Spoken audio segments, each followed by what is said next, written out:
Hello students, welcome to Shortcut. Today we are starting chapter number 3 from our Hornbill book of English. The chapter is Discovering Truth. The saga continues. This chapter is written by A.R. Williams. Now first of all, what this chapter is about. As the name you can see, Discovering Truth. The word truth here suggests the pharaohs of Egypt जिसको हम हिंदी में मिस्र के नाम से भी जानते हैं, वहाँ पर जो रूलर्स थे उनको फेरोज़ कहा जाता था और उन्हीं में से एक फ़रो थे जिनका नाम था तूतनखामेन, जिसके बारे में हम यहाँ पढ़ने वाले हैं, जिसको शॉर्टली उनके नाम को तुत के नाम से यहाँ पर बताया गया है. So we will see in this chapter about the death mystery of the youngest pharaoh of Egypt, that is Tutankhamun. तो यहाँ पर तूतनखामेन जो थे वो सबसे यंग शासक थे इजिप्ट के और बहुत ही कम उम्र के अंदर उनकी मौत हो गई थी. अब यहाँ पर ये चैप्टर जो है, ये उनकी जो मौत थी उसके ऊपर एक सवालिया निशान था कि क्या उनकी मौत नेचुरल थी या फिर उनका मर्डर किया गया था. तो इस चैप्टर के अंदर हम देखेंगे कि किस प्रकार से इनकी जो मम्मी है, जब इजिप्ट का नाम आता है तो हमारे सामने ममीज़ का जिक्र होना ये तो लाजमी है. बड़े बड़े पिरामिड्स और ममीज़, बहुत सारी मूवीज़ भी इसके ऊपर आप देख चुके होंगे, द ममी रिटर्न्स एट्सेट्रा, बहुत सारी मूवीज़ और काफ़ी इंटरेस्टिंग मूवीज़ रहती हैं. तो द ममी की जब बात आती है तो हम इजिप्ट जो है तुरंत हमारे जहन में आ जाता है. तो यहाँ पर जो फेरोज़ थे, जो ये राजा थे, यहाँ के शासक थे, उनकी मौत के बाद उनको दफनाया जाता था एक पर्टिकुलर जगह, एक कब्रिस्तान इन लोगों के लिए स्पेशल था, जिसको यहाँ पर नाम दिया गया है द वैली ऑफ किंग्स. अब ये जो जगह है द वैली ऑफ किंग्स, ये आप अगले पेज पे आप यहाँ पर पिक्चर में देख सकते हैं. नेक्स्ट पेज पे आपके मैप दिया है जो. तो वैली ऑफ किंग्स जो है, यहाँ पर इन राजाओं को दफन किया जाता है. आप यहाँ पर देख सकते हैं, this is the valley of kings. ये जो देख रहे हैं, this is the valley of kings and here it is the valley of queens. तो ये जो राजा थे, इनको वैली ऑफ किंग्स में दफन किया जाता था और इनको पिरामिड्स के अंदर दफन किया जाता था, ताबूत के अंदर भरकर. और इनके जो ताबूत होते थे वो काफ़ी शाही होते थे और साथ ही इनके साथ काफ़ी सारी ज़रूरत की चीज़ें भी, ऐशो आराम की चीज़ें भी इनके साथ, जहाँ पर इनको दफन किया जाता था जिस पिरामिड के अंदर, वहाँ पर वो भी इनके साथ रखी जाती थी. अब वो चीज़ें जैसे कि सोना चांदी हो गया, बहुत सारे ऐशो आराम की दूसरी चीज़ें जो राजा को, जो रूलर को ज़्यादा पसंद थी, वो सब चीज़ें वहाँ पर उनके साथ उस पिरामिड के अंदर रखी जाती थी. अब उस डेड बॉडी के साथ, उस मम्मी के साथ ये चीज़ें रखने का क्या मतलब हुआ? क्योंकि मिस्र के जो लोग हैं, यानी कि जो इजिप्ट के लोग हैं, वो लोग मानते हैं आफ्टर लाइफ में. वो लोग मानते हैं कि ये जन्म जब पूरा होता है, यानी कि यहाँ पर जब राजा की मौत हुई तो इसके बाद ये आफ्टर लाइफ, यानी कि दूसरे जब दुनिया में जब जाएंगे ये, तो वहाँ पर ये सब चीज़ें इनके बहुत काम आएंगी. इसलिए इनके साथ वो सब चीज़ें भी दफनाई जाती हैं. तो उसी प्रकार यहाँ पर तूतनखामेन जो थे, इनके साथ भी बहुत सारी चीज़ें दफनाई गई. लगभग लंबे समय तक तूतनखामेन जो थे, इनकी डेथ जो थी वो एक मिस्ट्री बनकर रही और ज़्यादातर जो आर्कियोलॉजिस्ट हैं या ज़्यादातर जो हिस्टोरियंस हैं वो मानते हैं कि इनका मर्डर हुआ था. तो इस बात से पर्दा उठाते हुए चैप्टर हमको बताता है कि कहाँ तक ये बात सही है और कहाँ तक ये, इसमें कितनी सच्चाई है. तो चलिए शुरू करते हैं इस चैप्टर को. तो ये चैप्टर जो है, इसको एक रिपोर्ट के रूप में प्रेजेंट किया है A.R. विलियम्स ने तुत के रिगार्डिंग, कि तुत जो थे, जो शासक थे, उनके बारे में. अब तुत जो थे वो एक यंगेस्ट फ़रो थे, टीनेज फ़रो थे, यानी कि जब वो टीनेज में थे तभी उनको राजगद्दी पर बिठा दिया गया था. और इजिप्ट की जो पावरफुल डायनेस्टी थी उसका अंत इनके साथ हो गया. यानी कि जैसे ही तुत की मौत हुई, वैसे ही इजिप्ट की ये जो बहुत ही पावरफुल डायनेस्टी थी, इस डायनेस्टी, इस कुल का भी नाश हो गया. इस डायनेस्टी ने, इस वंश के राजाओं ने लंबे समय तक इजिप्ट के ऊपर रूल किया था. तुत जो थे, उनके फादर या उनके ग्रैंडफादर जो थे, जिनका नाम था एमेनोटेप III, वो एक बहुत ही ताकतवर फ़रो थे. फ़रो यहाँ पर मैंने आपको फिर से बताया है कि फ़रो जो है उसका मतलब होता है राजा. इजिप्ट में राजाओं को फ़रो कहा जाता है. तो इनके जो ग्रैंडफादर थे एमेनटॉप III, वो बहुत ही पावरफुल, बहुत ही शक्तिशाली शासक थे। उन्होंने लगभग 4 दशकों तक रूल किया है इजिप्ट के ऊपर, और उनका जो रूल था वो गोल्डन पीरियड माना जाता है इनकी डायनेस्टी का। वो गोल्डन पीरियड कहा जाता है इनकी डायनेस्टी के लिए। फिर जब इन एमेनटॉप की मौत हुई तो इनका जो पुत्र था जिसका नाम था एमेनटॉप IV, वो गद्दी पर बैठा। उसने गद्दी पर बैठते ही कुछ बदलाव किए इजिप्ट के अंदर, जैसे कि सबसे पहले इसने एटन जो थे उनकी वर्शिप को प्रमोट किया। अब ये एटन कौन थे?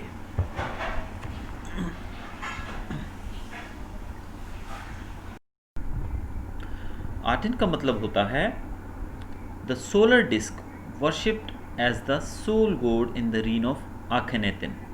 अब जो डिस्क रहती है यानी कि जो सूर्य है उसकी पूजा करना, कुल मिला के हम कह सकते हैं सोलर डिस्क, यानी कि सूर्य का आपने देखा होगा राजाओं के पीछे जो बड़ा गोला एक हमें दिखाई देता है जैसे कि उनके मुकुट के पीछे, तो वो सोलर डिस्क रहता है, उसकी वर्शिप करना।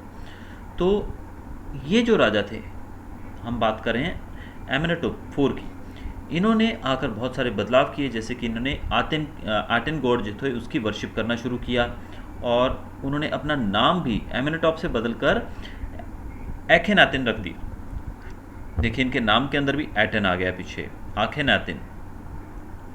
इसके अलावा इन्होंने जो इनकी रिलीजियस कैपिटल थी वो पहले थीब्स थी, और थीब्स से इन्होंने हटाकर अपनी जो रिलीजियस कैपिटल थी जो इनकी सिटी, उसको भी इन्होंने आमरना पे ले लिया, यानी कि थीब्स से बदल कर इन्होंने आमरना में कर दिया। और इनकी मौत हो गई, और इसके बाद एक और रूलर आए जिसका नाम यहाँ पर बताया गया है स्मेनकरे। स्मेनकरे जो थे वो ऐसे मिस्टीरियस रूलर थे, यानी कि वो कब आए और कब चले गए इसके बारे में कोई भी जानकारी नहीं है पूरी हिस्ट्री के अंदर इनके बारे में। बस इनका नाम जरूर दर्ज है कि ये आखेनातन के बाद रूल करने आए थे, लेकिन ये आने के बाद अपने इस थ्रोन से कब कहाँ गायब हो गए इसके बारे में कोई भी जानकारी हिस्टोरियंस के पास नहीं है। अब आगे बढ़ते हैं। तो ये तो हमने देखा कि किस प्रकार से तुत जो थे उनके परिवार के बारे में हमको पता लगा, और जब यहाँ पर जो अंतिम रूलर थे स्मेनकरे, जब इनकी मौत हुई तो उसके बाद सबसे यंग रूलर जिनकी हम यहाँ बात कर रहे हैं, जिनका ये चैप्टर है, दैट इज़ तूतनखातन, उनका गद्दी पर बैठना तय हुआ। वो बहुत ही छोटी उम्र में थे जब ये गद्दी पर बैठे, और ये जब गद्दी पर बैठे तो उसके बाद इन्होंने अपना नाम तूतनखातन से बदलकर तूतनखामुन रख लिया। और तूतनखामुन का मतलब होता है the living image of Amun, the living image of आमुन।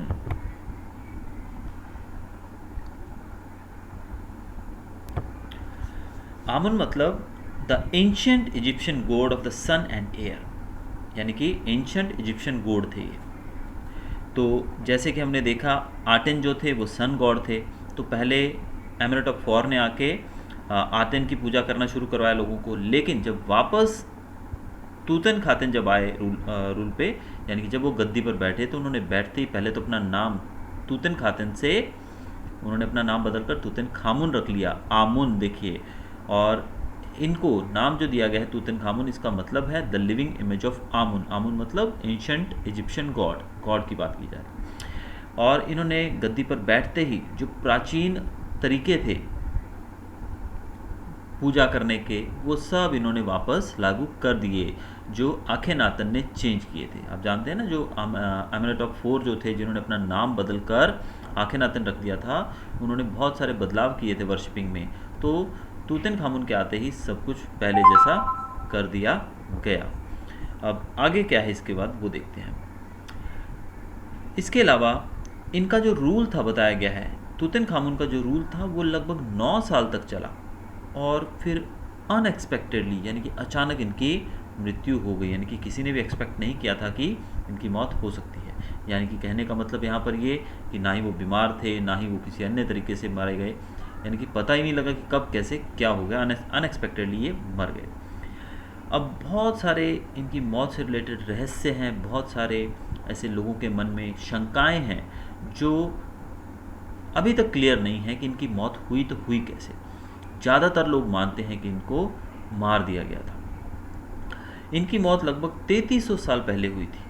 आज से 3300 ईयर्स अगो इनकी मौत हुई थी, और तब से अब तक एक सुपरस्टिशन, एक अंधविश्वास इनकी मौत के साथ जुड़ा हुआ है कि अगर कोई इनके रिमेन्स को, यानी कि अगर कोई व्यक्ति इनकी डेड बॉडी को या इनसे इनके रिमेन्स को कोई छेड़ता है, कोई उससे डिस्टर्ब करता है, तो उसकी मौत हो जाएगी। यानी कि इनकी कब्र को छेड़ना, इनके ताबूत को छेड़ना या इनसे जुड़ी किसी भी चीज़ को छेड़ना अपने लिए मिसफॉर्चून लाने वाली बात है, यानी कि अपने ऊपर एक श्राप उत्पन्न करने वाली बात है। इस कारण से ज़्यादातर जो इजिप्शियंस थे वो इस टॉम्ब से, इनका जहाँ पर इनका ताबूत रखा गया है, इनका मकबरा है जहाँ पर इनको दफनाया गया है, वहाँ से दूर रहते हैं। अब दूर रहने का कारण भी हमने समझ लिया कि एक अफवाह फैलाई गई कि अगर इनसे, इनके अवशेषों को, इनसे जुड़ी किसी भी चीज़ को, इनके मकबरे को छेड़ा जाएगा तो उस आदमी की मौत हो जाएगी, उसके ऊपर एक कर्स यानी कि एक श्राप लागू हो जाएगा। तो ये सब चीज़ें इनकी मौत के साथ जोड़कर देखी गई हैं। लेकिन एक ब्रिटिश आर्कियोलॉजिस्ट थे जिनका नाम था हावर्ड कार्टर, जिन्होंने इस टॉम्ब की, यानी कि जो राजा टुट थे, इनके टॉम्ब की खोज की थी 1922 में। और इन्होंने पाया कि जो रेजिन्स, यानी कि जो रेशे इनकी अंतिम विधि में, यानी कि इनको जब जो केमिकल वगैरह जो भी चीज़ें लगाकर, जो लेप लगाकर ममीज बनाई जाती हैं। अब आपको बता दीजिए, वैसे डेड बॉडी को अगर थोड़े समय के लिए छोड़ दिया जाए तो वो सड़ने लगती है, यानी कि कुछ ही समय के बाद वो डिके हो जाएगी। लेकिन इजिप्शियंस जो थे उनके पास एक ऐसा फार्मूला था जिससे वो कुछ लेप वगैरह लगाकर डेड बॉडीज़ को काफ़ी लंबे समय तक सुरक्षित रख सकते थे।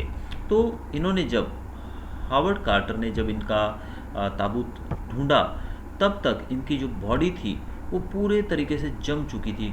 कॉफिन जो था, कॉफिन यानी कि जिसके अंदर बॉडी डाली जाती है, ताबूत रहता है, उसके अंदर इनकी बॉडी जो थी वो इतनी ज़्यादा हार्ड हो चुकी थी, नीचे चिपक कर, सीमेंटेड। जैसे सीमेंट डालने के बाद आप समझ सकते हैं ना, सीमेंट कितना टाइट हो जाता है, एकदम कठोर हो जाता है, उसके बाद उसको तोड़ना मुश्किल हो जाता है। उसी प्रकार जो रेजिन्स, जो भी रेशे यूज़ किए गए थे, जो भी गम वगैरह यूज़ किया गया था जो इनकी बॉडी को ममीफाई करने के लिए, वो सब कफिन के नीचे के पार्ट में इतना ज़्यादा जम चुका था, इतना ज़्यादा हार्ड हो चुका था जैसे कि सीमेंट था। तो उसको अलग करना बहुत ही इम्पॉसिबल था, ताकि उनकी मतलब जांच की जा सके, यानी कि इनकी डेथ का रीज़न अगर खोजना है तो उनको मेडिकल जांच तो उनकी की जानी चाहिए, की जानी पड़ेगी। अब उसके लिए उनको उनके ताबूत से बाहर भी निकालना पड़ेगा, लेकिन अब इतने हार्डन्ड फॉर्म में वो नीचे चिपके हुए हैं कि उनको निकाल पाना इम्पॉसिबल लग रहा था। अब ऐसे में कार्टर जो थे, उन्होंने मम्मी को कुछ समय के लिए धूप में रख दिया डेजर्ट में, जहाँ पर टेम्परेचर लगभग कहा गया है कि 149 डिग्री फ़ारेनहाइट तक भी रहता है, क्योंकि आप जानते हैं इजिप्ट जो है वो एक डेजर्ट कंट्री है और वहाँ पर गर्मी भी बहुत है। तो ऐसे में इनकी मम्मी को काफ़ी समय तक, कई दिनों तक, कई घंटों तक धूप में भी रखा गया, जहाँ पर लगभग 149 डिग्री फ़ारेनहाइट जैसा टेम्परेचर भी था, ताकि ये जो गम है ये थोड़ी सॉफ्ट हो जाए, धूप में रखने से थोड़ा सॉफ्टनेस इसमें आ जाए, तो फिर आसानी से इसको निकाला जा सके। लेकिन कई घंटे धूप में रखने के बावजूद इसमें कोई बदलाव नहीं आया। फिर चिसल और हैमर की मदद से इसकी हार्डनेस को रिमूव करने की कोशिश की गई। चिसल आप जानते हैं, छेनी और एक हथौड़ा लेकर दीवारों पे ठोक कर, यानी कि नक्काशी करने का काम किया जाता है, या फिर किसी भी चीज़ को तोड़ना हो, निकालना हो अगर उसको सेफली, प्रॉपरली, तो चिसल का यूज़ किया जाता है। तो छेनी हथौड़ों की मदद से इनकी डेड बॉडी को उससे कॉफिन से निकालने की कोशिश की गई। लेकिन इस प्रोसेस के अंदर आप जानते हैं कि हम कोई ईंट पत्थर का मकान थोड़ी तोड़ रहे हैं, या ऐसी चीज़ थोड़ी तोड़ रहे हैं कि जिसको हम थोड़ा बहुत आगे पीछे हो जाएगा तो चलेगा। अब यहाँ पर एक डेड बॉडी है, और वो भी कितनी पुरानी, लगभग 3300 साल पुरानी। तो अगर थोड़ा सा भी इधर उधर हुआ तो उसकी बॉडी जो है वो जैसी है वैसी नहीं रहेगी। तो ऐसे में इनको जब वहाँ से निकालने के लिए चिसल और हैमर का यूज़ किया गया, तो उस समय मेजर जो इनके जॉइंट्स थे वो टूट गए। और ये देखते हुए कार्टर ने निर्णय लिया कि इनके जो बॉडी पार्ट्स हैं, जो कि लिम्स हैं, यानी कि जो जॉइंट्स हैं, जॉइंट से इनको काट कर बाहर निकाल लिया जाएगा कफिन से। तो अलग अलग पार्ट में इनको निकाला गया। तो सबसे पहले इनके सर को निकाला गया, और फिर इनके बाकी पार्ट्स को भी जॉइंट से निकाल कर कॉफिन से बाहर निकाला गया। और जब इनको बाहर निकाला गया तो फिर से इनको रीअसेंबल किया गया। एक और सैंड लेयर बिछाकर उस एक वुडन बॉक्स लिया गया, उसके अंदर नीचे रेत बिछाकर उसके ऊपर इनकी बॉडी को फिर से रीअसेंबल किया गया, जॉइन किया गया, ताकि पता लगाया जा सके कि इनकी मौत कैसे हुई है। इसके लिए और टेस्ट वगैरह किए जा सके। अब आगे जो कार्टर थे, हावर्ड कार्टर, जो कि ब्रिटिश आर्कियोलॉजिस्ट थे, उन्होंने इनके जो 3 नेस्टेड कॉफिन था, इनका जो कॉफिन था जिसमें इनको रखा गया था, वो उसके 3 पार्ट्स थे, उसके 3 चैम्बर्स बनाए गए थे।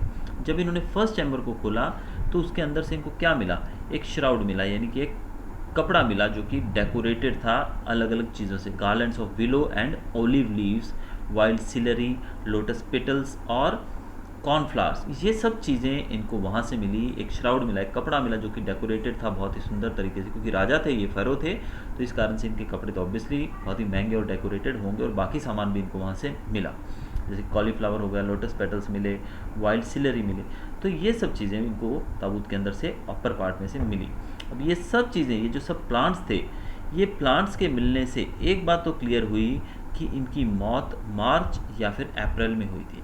अब देखिए, olive leaves, wild celery, lotus petals और कॉर्नफ्लावर्स, ये मिलने से अब ये कैसे क्लियर हो गया कि इनकी मौत मार्च अप्रैल में हुई थी, क्योंकि जो इजिप्ट कंट्री है वहाँ पर ये सब चीज़ें मार्च अप्रैल के दौरान ही तैयार होती हैं। आप जानते हैं फसलें तो पर्टिकुलर सीज़न में ही उगती हैं, तो इनकी डेड बॉडी के साथ इन चीज़ों के मिलने से पता लगा कि इनका जो मौत का टाइम था वो मार्च या फिर अप्रैल ही था। इसके अलावा इनकी डेड बॉडी के साथ बहुत सारी प्रेशियस चीज़ें भी इनके टॉम्ब के अंदर से मिली। ऐसा माना जाता है कि ये सबसे रिच या फिर ये सबसे धनी टॉम्ब था, यानी कि अब तक बहुत सारे टॉम्ब्स की खुदाई करके उसको ढूंढा गया है, बहुत सारे फेरोज़ के बारे में देखा गया है, ममीज़ निकाली गई हैं, लेकिन ये जो ममी थी ये सबसे ज़्यादा रिच मानी गई, यानी कि सबसे ज़्यादा जो सोना चांदी या जो भी रॉयल चीज़ें थी वो इस मम्मी के साथ दफनाई गई थी। अब टुट जो था, इनको इनकी रोज़मर्रा की ज़रूरत की चीज़ों के साथ दफनाया गया था, जैसे कि इस डेड बॉडी के साथ और क्या मिला, हमें बहुत सारी चीज़ें ऐसी मिली जो कि हर रोज़ यूज़ में लाई जाती हैं। अब कौन कौन सी चीज़ें थी वो आगे देखते हैं हम लोग। अब इनके साथ इनके मकबरे के अंदर और चीज़ें भी मिली जो रोज़मर्रा की ज़रूरत की चीज़ें थी, जैसे कि ब्रॉन्ज़ रेज़र मिला, लिनन अंडरगारमेंट्स मिले, बोर्ड गेम्स मिले, cases of food and wine, यानी कि ये सब चीज़ें भी वहाँ पर मिली। ये सब चीज़ें मिलने से एक बात क्लियर होती है कि जो इजिप्ट के लोग थे वो आफ्टर लाइफ में विश्वास रखते हैं, यानी कि वो मानते हैं कि आदमी राजा की मौत के बाद इनको दोबारा से एक और जीवन जब मिलेगा, जब ये दूसरी दुनिया में प्रवेश करेंगे, तब ये सब चीज़ें उनके काम आएंगी, इसीलिए ये सब चीज़ें उनके साथ रखी जाती हैं।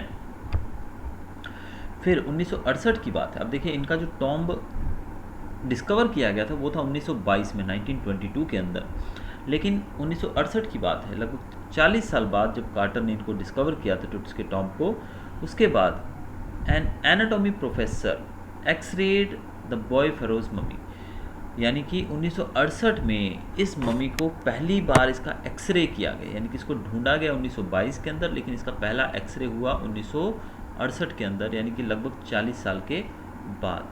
और इसका जब एक्सरे किया गया तो इनके बारे में, इनकी मौत से जुड़े रहस्य फिर से खुलने लगे। जैसे कि यहाँ पर बताया गया है कि जब इनका एक्सरे किया गया तो इनकी बॉडी के अंदर से इनकी ब्रेस्ट बोन और फ्रंट की जो रिब्स थी वो मिसिंग थी, यानी इनकी छाती के आगे जो बोन रहती है, जो ब्रेस्ट बोन जिसको हम बोलते हैं, ये गायब थी, और फ्रंट रिब्स, कुछ रिब्स यानी कि रिब केज आपका जो है फ्रंट वाला, इसमें से भी कुछ रिब्स मिसिंग थी। इसका मतलब इनकी मौत जो थी वो स्वाभाविक नहीं थी। फिर 5 जनवरी की बात है जब इनकी मम्मी को पहली बार इनका सीटी स्कैन किया गया, कम्प्यूटेड टोपोग्राफी इनकी की गई, सीटी स्कैन इनका किया गया पहली बार 5 जनवरी को। अब मशीन जो थी वो अब इतनी इस मम्मी को वहाँ से बाहर नहीं ले जाया गया, यानी कि इनके मकबरे से निकाल कर इनको हॉस्पिटल में नहीं ले जाया गया, किसी प्रयोगशाला में नहीं ले जाया गया, बल्कि एक सीटी स्कैन मशीन जो थी वो इनके मकबरे तक लाई गई। अभी जो मशीन है इसके बारे में मैं आपको बता देता हूँ कि ये जो मशीन है ये नेशनल ज्योग्राफिक सोसाइटी और सिमंस ने डोनेट की थी स्पेशली। अब सिमंस जो है वो बहुत ही बड़ी कंपनी है, आप इसके बारे में जानेंगे तो बहुत सारी ये ऐसी सामान बनाती है सिमंस। और दूसरी जो कंपनी का आपने यहाँ पर नाम हमने सुना, नेशनल ज्योग्राफिक, तो इन्होंने मिलकर ये जो एक मशीन थी ये डोनेट की थी। और इसी मशीन ने इस मम्मी को सर से लेकर पांव तक स्कैन किया पहली बार। मम्मी जो थी इसको हाइड्रोलिक लिफ्ट के द्वारा बाहर निकाला गया और फिर ट्रेलर, जो कि बाहर ट्रेलर था जिसके अंदर सीटी स्कैन मशीन का सेटअप किया गया था, वो एक ट्रेलर के अंदर मशीन रखी गई थी और जो टुट थे इनकी बॉडी को वहाँ से निकाला गया। किसके द्वारा? With the help of hydraulic. अब हाइड्रोलिक तरीके से इनको बाहर निकाला गया और इनको ट्रेलर तक पहुँचाया गया। लेकिन जैसे ही ये वहाँ पर इनकी बॉडी को पहुँचाया गया, जो स्कैनिंग मशीन थी, स्कैनर था, उसका एक कूलर फैन काम करना बंद हो गया।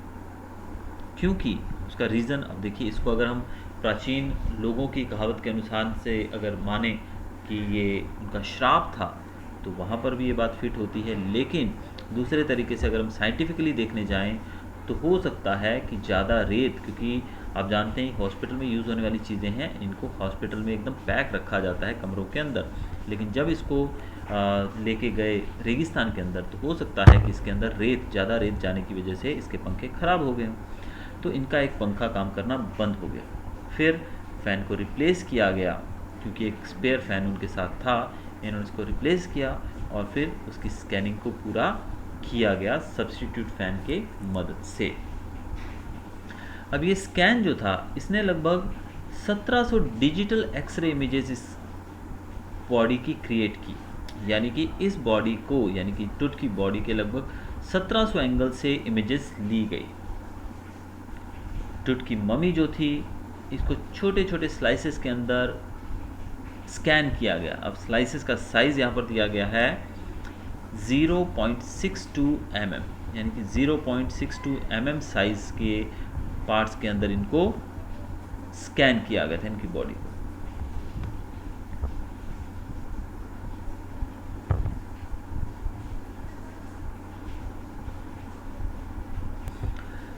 स्कैनिंग के दौरान इनकी जो नेक की हड्डी थी, जो नेक से जुड़ी हुई हमारी जो हड्डी रहती है, वो साफ दिखाई दे रही थी। दूसरे जो बॉडी के पार्ट्स थे जैसे कि हाथ थे, रिब केज था और स्कल का क्रॉस सेक्शन भी, ये सब चीज़ें एकदम क्लियर दिखाई दे रही थी। लेकिन कुछ भी मिस्टीरियस, यानी कि कुछ भी ऐसा रहस्यमयी तरीके से इनकी बॉडी के अंदर कोई भी रहस्यमयी खामी इनकी बॉडी के अंदर देखने को नहीं मिली, या फिर ऐसी कोई बात जो कि हमें इशारा करे कि इनकी मौत स्वाभाविक नहीं थी। वहीं ज़ाही हवास जो कि सेक्रेटरी जनरल हैं इजिप्ट के सुप्रीम काउंसिल ऑफ एंटिक्विटीज़ के, यानी कि यहाँ पर हम बात कर रहे हैं ज़ाही हवास के, जो कि एक सेक्रेटरी जनरल हैं। किस चीज़ के सेक्रेटरी जनरल हैं वो? Egypt supreme council of antiquities in 2005। इन्होंने बताया कि मम्मी जो थी वो बहुत ही बुरी कंडीशन में थी। फिर अगर इसको और ज़्यादा डैमेज होगा सीटी स्कैन के दौरान, इनको इस बात का बहुत ही डर था। यानी कि आप जानते हैं कि वो वहाँ के एंटिक्विटीज़, यानी कि एंटिक चीज़ें, यानी कि जो भी प्राचीन चीज़ें, हिस्ट्री से रिलेटेड चीज़ें हैं जो इजिप्ट की, उन सब चीज़ों के वो सेक्रेटरी जनरल हैं, उसकी देखरेख करना उनकी ड्यूटी है, उनका काम है। ऐसे में इन्होंने पाया कि अगर इस मम्मी को और ज़्यादा डैमेज होगा सीटी स्कैन के दौरान तो ये बिल्कुल भी ठीक बात नहीं है। इनको इस बात की बहुत ही फिक्र थी, इसी कारण से ये काफ़ी परेशान थे कि अगर कहीं ऐसा हुआ तो फिर क्या होगा। लेकिन सब कुछ ठीक रहा और सीटी स्कैन के बाद तक जो मम्मी थी वो जैसी थी वैसी की वैसी सिचुएशन में वापस रख दी गई। तो इस तरीके से सब कुछ प्लानिंग के अनुसार हुआ और ज़ाहिर हवास जो थे उनको भी काफ़ी रिलीफ मिला, क्योंकि सब कुछ ठीक तरीके से हो गया था। तो हमने देखा यहाँ पर कि इस चैप्टर के अंत तक उनकी बॉडी के अंदर से रिब केज की 2 हड्डियाँ और उनकी फ्रंट ब्रेस्ट बोन गायब थी, लेकिन उसके बावजूद सीटी स्कैन के दौरान किसी भी तरीके की चोट या फिर किसी भी तरीके के किसी औजार से हमला, ऐसी कोई भी चीज़ इनकी बॉडी के अंदर नहीं मिली। अब हम यहाँ से ये अनुमान लगा सकते हैं कि इनकी डेथ किस प्रकार से हुई होगी। तो अब तक इस बात से कोई भी पर्दा नहीं उठ पाया है। तो ये था हमारा chapter discovering truth the saga continues. तो इसमें आपने देखा एक बहुत ही होनहार, बहुत ही शक्तिशाली फ़रो के बारे में, राजा के बारे में, जिसकी मौत काफ़ी कम उम्र में हो गई थी। और हमने इसके साथ साथ कुछ और फ़रोज़ के बारे में भी थोड़ा बहुत जानकारी इस चैप्टर से ली है। होपफुली आपको अच्छा लगा होगा वीडियो। अगर आपको वीडियो अच्छा लगा हो तो प्लीज़ सब्सक्राइब कीजिएगा मेरे चैनल को और नीचे बेल आइकन को दबाना मत भूलिएगा।